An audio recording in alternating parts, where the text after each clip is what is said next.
आप देख रहे हैं न्यूज नाउ 24/7। ताज़ा खबरों के लिए हमारे साथ बने रहें। 2001 के पार्लियामेंट टेरर अटैक में अपनी जान कुर्बान करने वालों को श्रद्धांजलि देने के बाद कांग्रेस सांसद राजीव शुक्ला ने कहा, यह पार्लियामेंट के इतिहास का सबसे दुखद दिन है।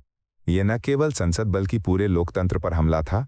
इस अवसर पर सभी पार्टियां एकजुट होकर उन वीरों को श्रद्धांजलि अर्पित करती हैं जिन्होंने अपनी जान कुर्बान कर दी। हम आतंकवाद की कड़ी निंदा करते हैं और इसकी जड़ें उखाड़ने का संकल्प दोहराते हैं। शुक्ला ने मनरेगा के नाम बदलने के विवाद पर भी प्रतिक्रिया दी। उन्होंने कहा, महात्मा गांधी का नाम हटाना बिल्कुल जरूरी नहीं है। ऐसे कदमों की कोई आवश्यकता ही नहीं है। गांधी जी का नाम इस योजना से जुड़ा है जो ग्रामीण भारत के लिए रोजगार का प्रतीक है। नाम बदलने से योजना की आत्मा प्रभावित होगी। ये बयान उस समय आया जब केंद्र सरकार मनरेगा का नाम बदलने पर विचार कर रही है। विपक्ष इसे राजनीतिकरण का प्रयास बता रहा है। शुक्ला का ये कथन कांग्रेस की पारंपरिक गांधीवादी विचारधारा को दर्शाता है।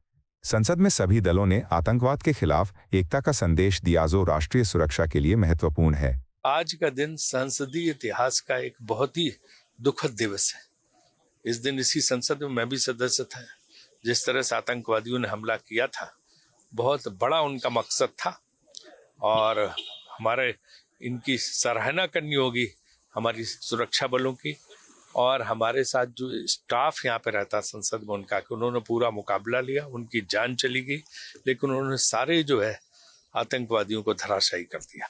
संसद माने लोकतंत्र पे हमले का आज प्रयास था, इसलिए ये शहीदी दिवस मनाया जाता है। संसद में सब श्रद्धांजलि देने आते हैं, सभी दलों के लोग श्रद्धांजलि देने आते हैं, क्योंकि ये एक प्रतीक इस बात का है कि हमें आतंकवाद के खिलाफ लोकतंत्र पे जो हमले का प्रयास था उसको हर हालत में जो है हमेशा के लिए उसकी निंदा करनी है और उन कुत्सित इरादों को नष्ट करना है। मनरेगा का नाम बदला गया। प्रियंका गांधी ने भी आपत्ति जताई है, बोले हैं कि हाँ, मैंने देखा प्रियंका जी ने बोला उसको कि गांधी जी का नाम क्यों हटा रहे हैं।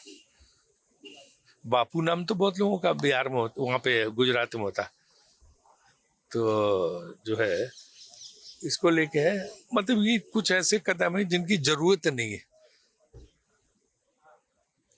तो लेकिन ये फिर भी उठाए जा रहे हैं।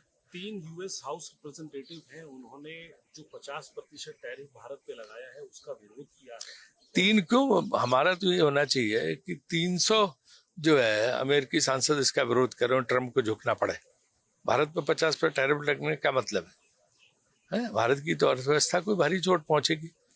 हमें पूरी वहां पे उनके बीच में बातचीत करनी चाहिए, उनको संपर्क करना चाहिए और इसके बाद जो है 300 यूएस कांग्रेस मेंबर और सीनेट मेंबर लिखें, तब बहुत अच्छा असर जाएगा। आखिरी महत्वपूर्ण सवाल पूछूंगा सर आपसे। कैप्टन अमरिंदर सिंह कह रहे हैं कांग्रेस को मिस कर रहे हैं, कांग्रेस में लोकतंत्र। देखिए, कैप्टन साहब ने दिल की बात कही, जो उनके दिल में थी उन्होंने ये बात कही, उनको समझ में आया और वो कह रहे हैं कि भाई कांग्रेस में सब लोकतंत्र था, सबसे बातचीत होकर फैसला लिया जाता था, तो उनको निश्चित रूप से कांग्रेस की याद आ रही। मैं उसके लिए उनका धन्यवाद करता हूँ। आपको यह वीडियो पसंद आया हो तो इसे लाइक करें, हमारे चैनल को सब्सक्राइब करें।